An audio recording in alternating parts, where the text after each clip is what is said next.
দেখেছি বিএনপি নেতা ছাগল চুরি করলেন, বিএনপি নেতা দোকান লুট করলেন, কিন্তু লিঙ্কে ক্লিক করে গিয়ে আর পাওয়া যাচ্ছে না।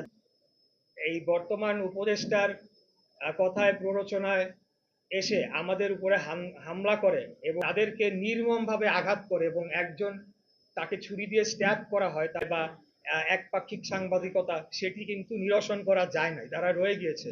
বিশেষ করে যারা অনলাইন প্ল্যাটফর্ম, ডিজিটাল প্ল্যাটফর্মে কাজ করেন, মানে যে আমাদের মেইন স্ট্রিম যে মিডিয়া গণমাধ্যম সেগুলার যে অনলাইন প্ল্যাটফর্ম, সেখানে কিন্তু এখনো আমরা জানতে পাই যে বিগত দিনে যারা ছিলেন তারাই রয়ে গিয়েছেন।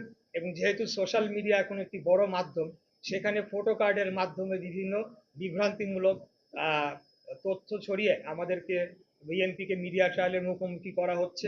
এমন ঘটনা আমি অনেক দেখেছি, বিএনপি নেতা ছাগল চুরি করলেন, বিএনপি নেতা দোকান লুট করলেন, কিন্তু লিঙ্কে ক্লিক করে গিয়ে আর পাওয়া যাচ্ছে না যে সেই বিএনপি নেতাটিকে কোন গ্রামের কোন ইউনিয়নের কোনো এক ব্যক্তি তাকে বানিয়ে দেওয়া হয়েছে বিএনপি নেতা, কিন্তু জিনিসটা সার্কুলেট হচ্ছে। তো এটা আমি একটা উদাহরণ দিলাম। এর বাইরেও আমি ব্যক্তিগতভাবেও মিডিয়া ট্রায়ালের শিকার হয়েছি। এই বিষয়ে আমি আর বিস্তারিত বলবো না, এটা হচ্ছে, এটাই বাস্তবতা।